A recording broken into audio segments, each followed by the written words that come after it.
जो है शराब पीकर या फिर इस तरीके से दंगा फसाद करने की कोशिश करता है जिससे कि सामने में किसी व्यक्ति को कोई आपत्ति हो रही है या फिर कोई नुकसान पहुंच रहा है, या फिर ऐसा दंगा जिससे कि आसपास में जो शांति का माहौल जो है भंग हो जा रहा है, तो ऐसे में उस व्यक्ति को आईपीसी की धारा 160 के तहत उस पर जो है केस दर्ज होता है। दोस्तों आप सभी का स्वागत है सोनू पटेल एलएलबी में, और मैं हूं आप सभी का प्यारा दोस्त सोनू पटेल। दोस्तों आज की वीडियो में हम बात करने हैं भारतीय दंड संहिता की धारा 160 क्या होती है, या फिर आईपीसी की धारा 160 में जो है जमानत के प्रावधान क्या है, भारतीय दंड संहिता की धारा 160 में जो है सजा के प्रावधान क्या है। तो सबसे पहले हम बात करते हैं कि भारतीय दंड संहिता की धारा 160 क्या होती है।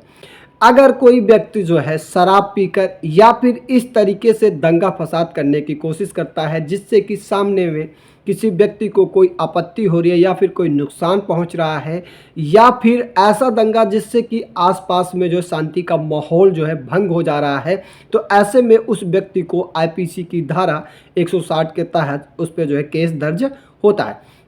अब मैं आपको जो है उदाहरण के माध्यम से समझाना चाहता हूं कि सपोज करो कि एक व्यक्ति है जो प्रतिदिन एक मंदिर में जो है जाता है और मंदिर में पूजा पाठ करता है, लेकिन किन्हीं कारणवश किसी दिन उसका जो है माइंड जो है किसी से डिस्टर्ब था और वह जो है शराब पीकर उस मंदिर के पास पहुंच जाता है, और मंदिर के पास पहुंचने के बाद वह जो व्यक्ति जो है दंगे फसाद करने लगता है, लोगों को भद्दी भद्दी गालियां देने लगता है या फिर मंदिर पे जो है तोड़ फोड़ करने की कोशिश भी करने लगता है। ऐसे में वह व्यक्ति अपने आपा को खो देता है जिससे कि उसे पता ही नहीं होता कि हम क्या कर रहे हैं। लेकिन लास्ट में जब वहाँ पर ऐसे लोगों ने उसको परेशान होते करते देखा जनता को, तो जनता ने जो है फ़ोन किया प्रशासन के पास, और प्रशासन उस व्यक्ति को पकड़ कर ले जाती है तुरंत, और पकड़ के ले जाने के बाद आईपीसी की धारा 160 उस व्यक्ति के साथ जो है केस दर्ज कर देती है।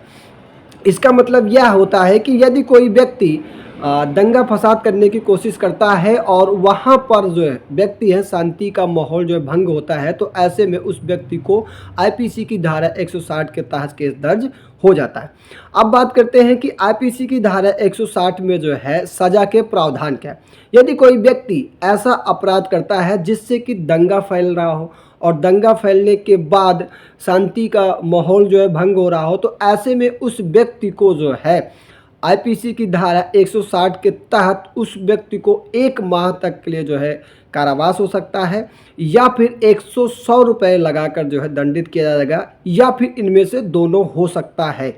वो न्यायालय के ऊपर डिपेंड होता है।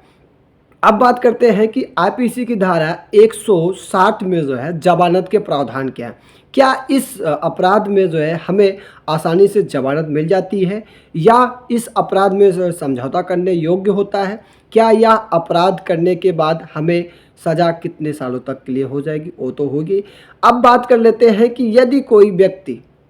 को जो है सज़ा हो गई है, अब उसे ज़मानत चाहिए, तो सबसे पहले मैं आपको बता देना चाहता हूँ कि यह अपराध जो है ज़मानती अपराध होते हैं। ऐसे में आपको जो है ज़मानत आसानी से मिल जाती है, ज़्यादा तोड़ फोड़ नहीं हुआ है, तो जिसके यहाँ आपने जो दंगा फसाद किया है या फिर ऐसा किया है, तो वहाँ पर आपको जो है